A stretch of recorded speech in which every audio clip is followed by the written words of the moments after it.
Following flax and wheatgrass, turmeric is the third best-selling botanical dietary supplement, racking up $12 million in sales and increasing at a rate of about 20%. Curcumin is a natural plant product extracted from turmeric root, used commonly as a food additive, popular for its pleasant mild aroma and exotic yellow color, considered unlikely to cause side effects. Just because something is natural, though, doesn't necessarily mean it's not toxic. Strychnine is natural, cyanide is natural, lead, mercury, and plutonium are all elements. Can't get more natural than that. But turmeric is just a plant. Plants can't be dangerous. Tell that to Socrates.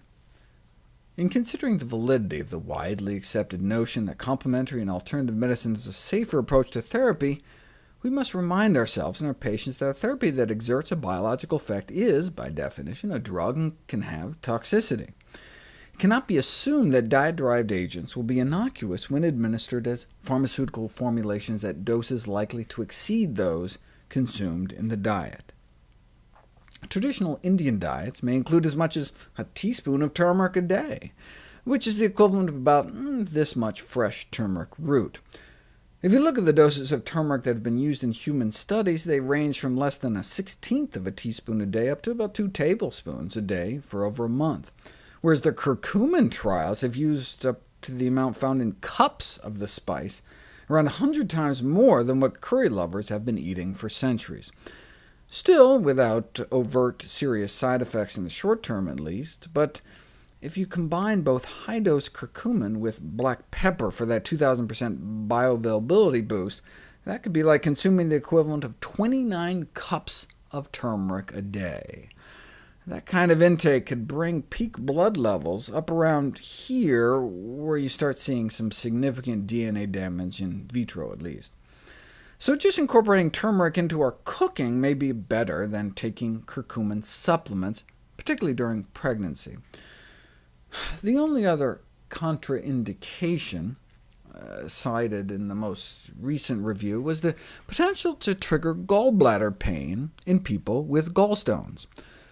If anything, curcumin may help protect liver function and help prevent gallstones by acting as a cholecystokinetic agent, meaning it facilitates the pumping action of the gallbladder to keep the bile from stagnating. In this study, they gave people a small dose of curcumin, about the amount found like a 1/4 teaspoon of turmeric, and using ultrasound, were able to visualize the gallbladder squeezing down in response, with an average change in volume about 29%. Optimally, though, you'd want to squeeze it in half, so they repeated the experiment with different doses, and it took about 40 milligrams to get a 50% contraction. That's about 1/3 of a teaspoon of turmeric every day. On one hand, that's great, totally doable. But on the other hand, I'm thinking, wow, that's some incredibly powerful stuff. What if you had a gallbladder obstruction? If you had a stone blocking your bile duct, and you eat something like that makes your gallbladder squeeze down that hard, it could hurt. So patients with biliary tract obstruction should be careful about consuming curcumin. But for everybody else, these results suggest that curcumin can effectively induce the gallbladder to empty, and thereby reduce the risk of gallstone formation in the first place, and ultimately perhaps even gallbladder cancer. Too much turmeric, though, may increase the risk of kidney stones. As I mentioned in a previous video, turmeric is high in soluble oxalates, which combine to calcium form insoluble calcium oxalate, which is responsible for approximately 3/4 of all kidney stones. So the consumption of even moderate amounts of turmeric would not be recommended for people with a tendency to form kidney stones. Such folks should restrict the consumption of total dietary oxalate to less than 40–50 milligrams a day, which means no more than at most a teaspoon of turmeric.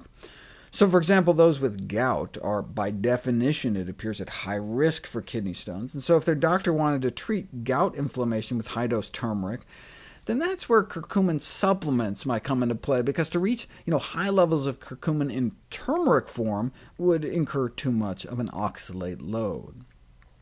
If one is prescribed a supplement, how do you choose? The latest review recommends purchasing from Western suppliers that follow recommended good manufacturing practices, which may decrease the likelihood of our buying an adulterated product.